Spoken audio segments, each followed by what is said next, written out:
Good evening, I'm Brendan Miller. Thank you for joining us. The medical officer of health for the Thunder Bay District is advising those who are traveling this season to take extra precautions as the province sees the highest number of measles cases in over a decade. Dr. Janet DeMille says symptoms of the highly contagious virus won't be seen until a few days later. Measles can spread before somebody gets sick. So it's several days, it's about 4 days before people get that characteristic measles rash, 4 or 5 days. They are spreading on the virus.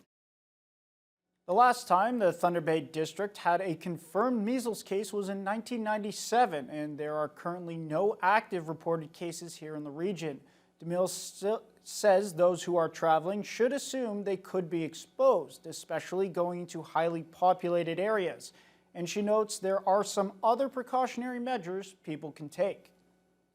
The number one thing you could do, if you're not fully immunized or somebody in the family isn't, is to get caught up on the immunizations. Just be aware of where you're going, and if there's a higher risk, I mentioned sort of southwestern Ontario, but you could look, there's various places where you could look to see where there might be. Canada's oldest company is at risk of completely shutting today. The Hudson's Bay Company is planning a liquidation process that would begin as early as next week, putting thousands of jobs at risk. Its only hope now is to depend on financial partners to find a way to keep it alive. CTV's Camille Karamali reports. Shoppers learning that today might be one of the last days they can go to the Bay to buy some goods, not knowing if it'll still be open the next time they visit.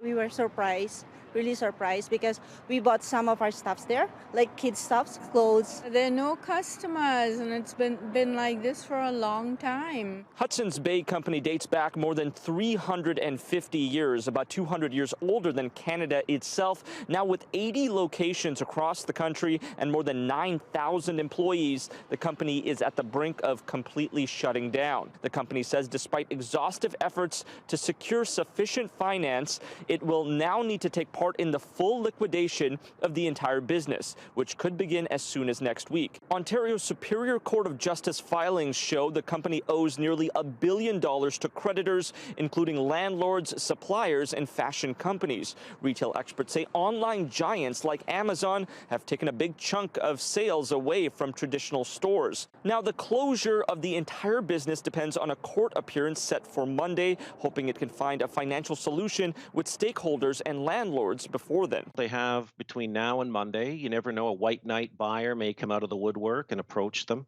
or the judge may give them that extension, as I mentioned earlier. But, you know, from an odds standpoint, it's just not looking good, unfortunately, for them right now.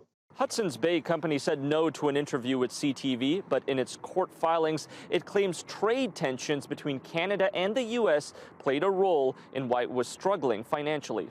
Camille Karamali, CTV News, Toronto. Thunder Bay is well known as a city where residents and businesses step up to help those in need. And that charitable spirit was put into action last month at a local bar and restaurant, The Social on Dawson Road. And its burger-loving customers were able to raise thousands of dollars for the Dewdrop Inn. This was the second time The Social and the Dewdrop teamed up for the fundraiser. In February of last year, they sold just shy of 300 burgers, with $4 from each one sold going to the cause. This year, with a choice of 3 specialty burgers, they sold a whopping 620. All that combined with other donations allowed The Social to raise $9,000. Director of the Dewdrop Inn, Michael Keebell, wasn't expecting to sell so many burgers. The bar's owner, Teresa Stewart, tips her hat to her chef.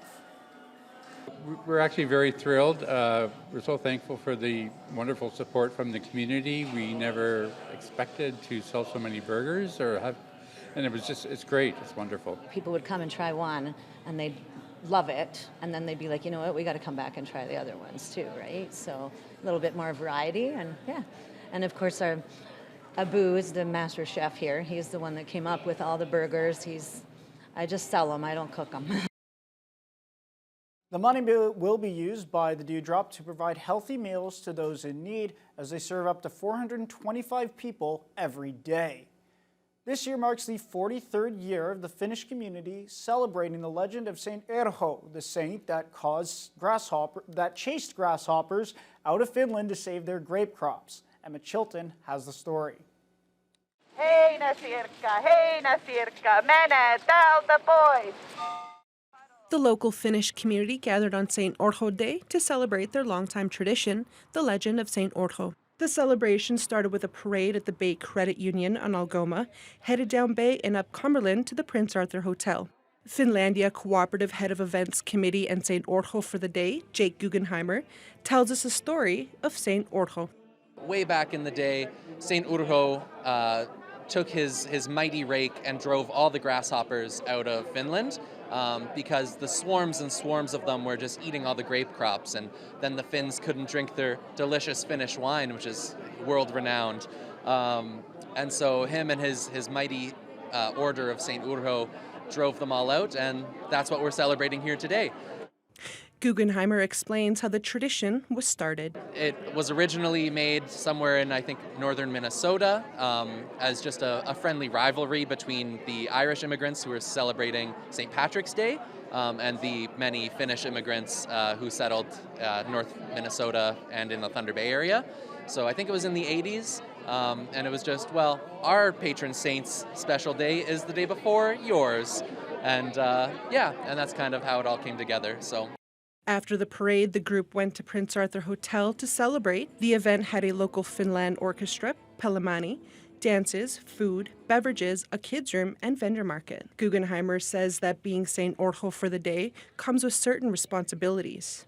To be St. Urho is, it's a great honor, and you're essentially in charge of the party for at least the first bit. You got to keep the chant going. There's a Finnish chant that says, translated roughly to grasshoppers, grasshoppers, get away from here. Just keep everyone energized and promote the day. So that's what I'm trying to do. Emma Chilton, TBT News. The mix of rain and warmer temperatures has led to rapid snow melting across the region, limiting time for those who enjoy outdoor winter activities. However, local cross-country skiers shouldn't hang up their skis just yet, as officials with Camview Nordic Center are hoping to stay open for at least another week. General Manager David Suddy says this year's season has been great, with the area receiving a fair amount of snow over the past few months. He notes Camview is usually open every day of the week, but at this point in time, they'll be taking things day by day. Currently, all of its trails are open, but Suddy says things might change as we get more rain. All the trails right now are still in pretty decent shape. I'll find out more when I get out, later tomorrow morning when it cools off to see what the trails are like. But we had one trail in particular that's is getting a little rough, which is the Meadows, but everything else seems to be holding up pretty well. But again, time will tell after what happens today. Camview Chalet was closed today but is open tomorrow. Updates on trail conditions can be found on its social media pages. As the weather warms up, kids are getting ready to trade in their skis and snowboards for skateboards. One thing remains constant though, all riders should always wear a helmet. That's why the Brain Injury Association of Thunder Bay recently donated dozens of skateboard helmets to some local kids who use the Cinema 5 skate park. Jonathan Wilson has more. Since 2012, an initiative spearheaded by local injury lawyers provided over 2,200 helmets to students in schools across Thunder Bay, promoting brain injury awareness, prevention, and riding safety education. Greg Mahood, the chair of the Brain Injury Association of Thunder Bay and area, says this year their group is leading the initiative. And instead of bicycle helmets, they decided to give out skateboard helmets this time around. The kids here at Cinema 5 Skate Park can always use the provided helmets when they visit, so these free helmets are for them to use while skateboarding at home or in their neighborhoods. We're giving away 40 helmets to two groups. One group from St. Martin's School who is participating in an elective course here at Cinema 5 Skate Park, and another group of 20 students from the Boys and Girls Club who have been participating in, I think it's a 6-week program for learning how to skateboard. One of the barriers is cost, and so we just want to make sure that people have the tools and resources to make good decisions and prevent, obviously, a worst case scenario. The focus of this donation is to raise awareness about the impact of brain injuries and the crucial importance of prevention. Public health nurses also engaged with the kids at Cinema 5, educating them on helmet safety, fitting, selection, how to stay safe, and the importance of preventing brain injuries. 500,000 people live in Ontario with brain injuries. 18,000 people are kind of diagnosed every year with a wide spectrum of injuries. And really the best way of curing, say, is no cure, but we prevent. And so in promoting the importance of safety for people who are participating in activities. According to Brain Injury Canada, pediatric visits to physicians' offices or emergency rooms for concussion-related concerns have quadrupled in Ontario since 2010, highlighting the growing urgency of this initiative. Looking forward to spring. As the spring weather starts to approach, people will maybe be taking the skills that they learned here and heading out to the streets or one of the community skate parks. And we just want to make sure that they have the helmets that they need to be able to skate safely, because asphalt, as we know, is unforgiving, so is concrete. Jonathan Wilson, TBT News.